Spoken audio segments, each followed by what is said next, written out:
President, la meg også takke interpellanten for å reise en viktig problemstilling og en viktig debatt. Møtet mellom ansvarsområdet til helse- og sosialkomiteen og arbeid- og sosialkomiteen og helsekomiteen egentlig også møtet mellom arbeidstidsbestemmelser og pasientsikkerhet, og vi har i høyeste grad felles interesser i den sammenhengen. Jeg har lyst til å peke på aller først at Høyre selvfølgelig støtter KrF i at vi bør kartlegge omfanget av ekstravakter og reell lengde på arbeidsdagene. Det viktig, og ikke minst også av hensyn til pasientsikkerheten. Det som fikk meg til å ta ordet, det var representanten Helseth, som snakket om lederansvaret for å håndtere bemanningsspørsmålene, for eksempel å få nok helsepersonell med riktig kompetanse. President, jeg kan ikke dy meg annet enn for å trekke fram den kommunen som Bent Høie nettopp har snakket om, som jeg selv kommer fra, Oppegård, som altså nettopp har hatt et oppgjør med Adecco etter de uregelmessigheter som vi fant ved Greverud sykehjem. Der har kommunen overtatt driften. Der har de nå intervjuet om lag 100 kandidater etter denne Adecco-skandalen. Og sykepleiere og hjelpepleiere kort sagt en mangelvare i Helse-Norge. Ved alle sykehjem og omsorgsboliger i Oppegård sliter man med å få tak i kvalifisert personell, kan vi lese i Østlandets Blad av 14. april.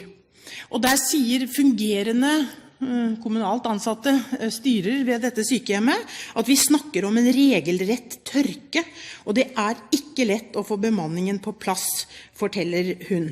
Hva gjør da statsråden med sitt lederansvar for nettopp dette?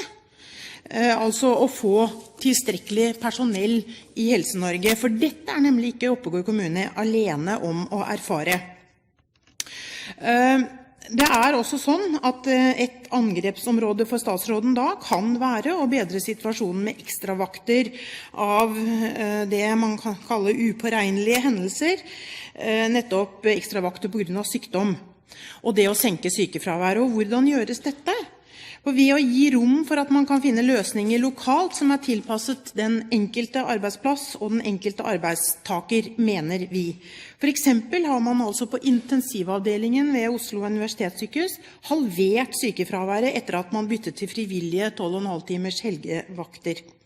En slik halvering reduserer dramatisk behovet for ekstravakter og dobbeltvakter. Erfaringene har også vært positive ved bruk av andre typer turnus. Poenget ikke at vi fra Høyres side sier at den ene eller den andre turnusen best, men at vi vil la det være opp til den enkelte arbeidsplass i samarbeid med de ansatte og lokale fagforeninger å finne fram til de beste løsningene, sånn at man ikke ender opp med doble vakter og andre typer ordninger som upåregnelige og som svekker vernet til de ansatte eller sikkerheten til pasientene. Hvis fagforeningene mener arbeidsdag over 13 timer helsefarlig, hvorfor har da fagorganisasjonene godkjent alle disse prøveordningene, som også en tidligere representant har sagt at de jo gjør, nesten 90% av søknadene? For enten det forsvarlig, eller så det ikke forsvarlig. Og Høyre stoler på at Arbeidstilsynet ikke hadde godkjent for eksempel 12 timers vakter for intensivsykepleiere ved Oslo universitetssykehus, med mindre de var på trygg grunn. Og her altså erfaringene at 12 timers vakter fungerer godt og ikke går utover sikkerheten.